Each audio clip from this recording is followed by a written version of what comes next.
Biology, owl pellet dissection. Part C, food web.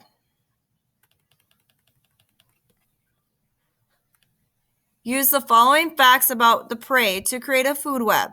That is a common name of a minimum of 5 possible species. Be sure to label each component: primary producer, primary consumer, secondary consumer, etc. Arrows must show the direction of the energy flow. Arrows point towards the predator. Include those species that are identified within your dissection. The following website might be useful. An example would be prey, a mouse.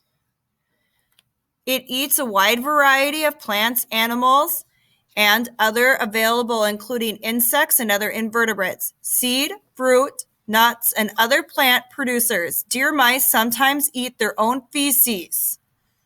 Mole.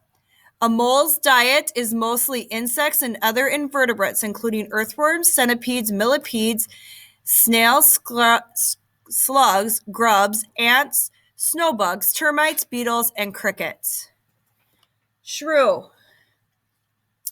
Food habits study have revealed that a shrew eats beetles, grasshoppers, butterflies, and moth larvae, wasps, crickets, spiders, snails, earthworms, slugs, centipedes, and millipedes. Shrews also eat small birds, mice, small snakes, and even other shrews when the opportunity presents itself, seeds, roots, and other plants. Rats.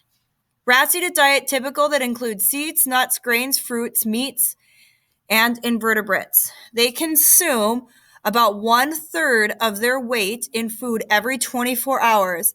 Because of their inability to vomit, rats are very hesitant to try new foods that may be poisonous.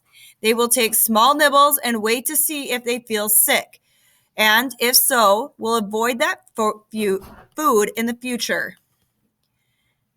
Birds. Insects, terrestrial, non-insects, arthropods, seeds, grains, nuts, and fruit. From the 15 animals that you have listed in your food web, you will create an ecological pyramid.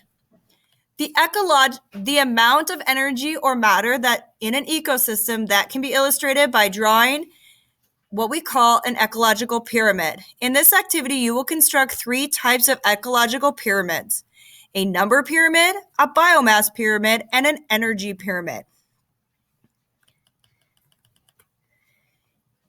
Each pyramid you will construct will consist of 4 trophic levels. The top of each will relate to your owl, and the only tertiary consumer within your ecological pyramid. The next level down will relate to the owl's prey, the secondary consumer. For the purpose of this activity, assume that all of the prey found in the owl's owl pellet are secondary consumers. Then, the next trophic level down will relate to the organism eaten by the owl. The primary consumers, the base of your energy pyramid, will relate to the organisms eaten by the primary consumers, the producers. Use the information obtained from your owl pellet dissection to complete the data tables and construct an ecological pyramid below, which means if your tertiary consumer is your owl, it would go here. Your secondary consumers will be the organisms at which you found within your owl pellet: a shrew, a bird, a mole, and most often rats and mice. From here, we use the information above to write down our primary consumers. This would be the invertebrates that they would eat.